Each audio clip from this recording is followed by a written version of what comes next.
Personally, it did not feel right to come here and make a film about this beautiful place without first talking about the Indigenous people that were here first. Second to that, Landscape of Nations is beautiful. If you just like walk through there, you feel at peace. It's meditative. It's one of these locations in the park that you can get away from the hustle and the bustle.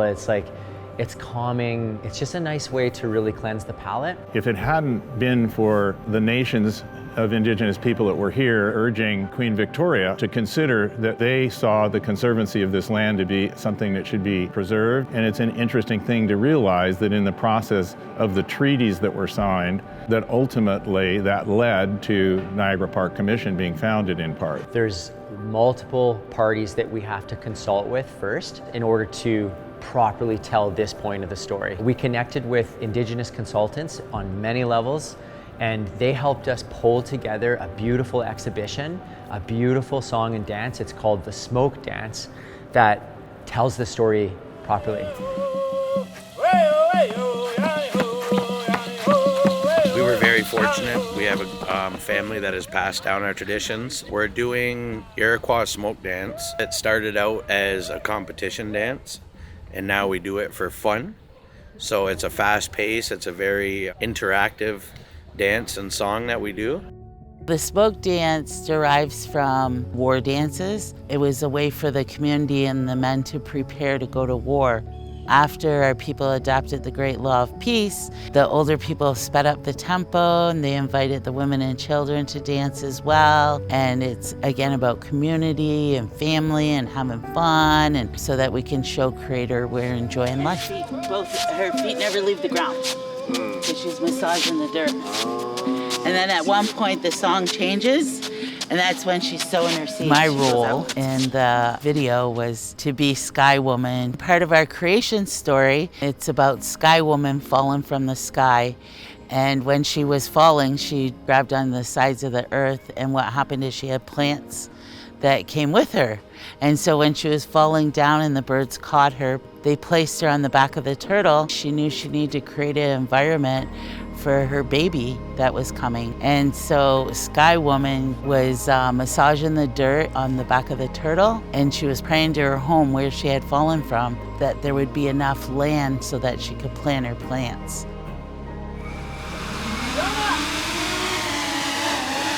This whole shot is on, sheet music. We cue in the music right over the trees.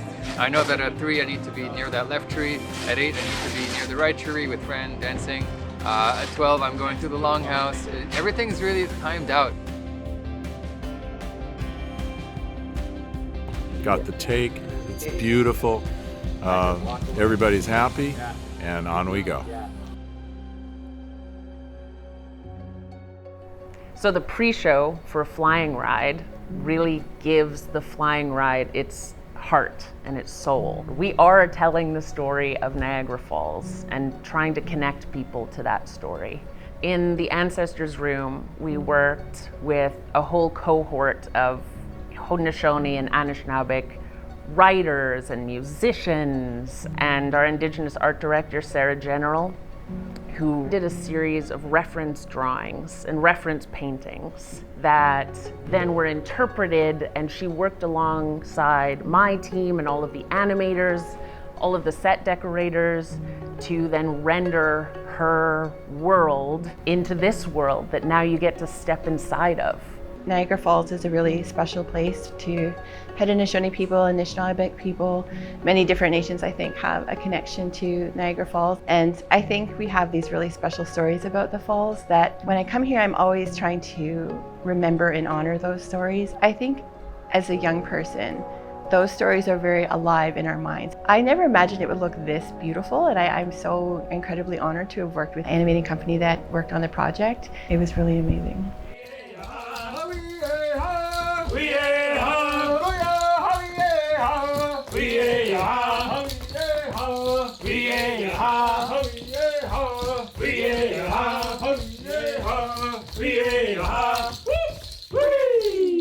Today we're at Jukasa Studios. It's in Ohsweken on Six Nations territory, and we are recording Haudenosaunee musicians who will be helping to create the score for the pre-show. So there's a stomp dance, which has shuffling feet and vocals, as well as some new woman shuffle songs.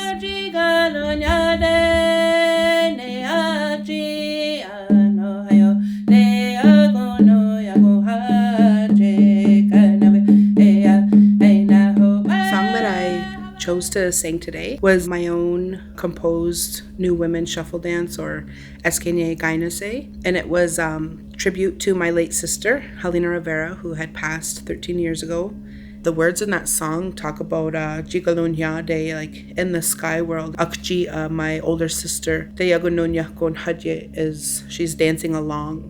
And so I'm still early in my language learning, but I try to use any words that I know to create a story. It's really exciting for Indigenous people to be able to have that representation in the Niagara region. Our culture and our traditions and our land and our language, that's why we're still here. Something that was really important to me while we worked on the Ancestors Room in particular is that as a non-Haudenosaunee person, you can enter this space and you get this sense of, wow, what an incredibly complex and beautiful worldview. But as a Haudenosaunee person, you can walk in here and say, I recognize that plant. I recognize my language. I recognize that story. And so that's true of all of the pre-show rooms. We really want people from Niagara Falls, first and foremost, to be able to walk through this whole experience and say, like, yes, this is, I see part of myself reflected here. That's really what made this space as authentic and true as it is. I go back to the fact that there were people here 13,000 years ago who watched this whole process of Mother Nature doing what she was doing. My ancestors were part of the War of 1812, but long before that, they've always been on the escarpment and, foraged. So it's long history of Haudenosaunee people in this area. Growing up, it wasn't always seen as a good thing to be a Native person in this country, but now people are starting to experience our culture and our ways and our songs and our dances and our stories, and it's really nice to see that, people are now saying, oh, that's really beautiful. It's just really nice to pay honor to my ancestors, right? Because we're saying, despite all of the atrocities that have happened to our people, I can still say I'm Haudenosaunee.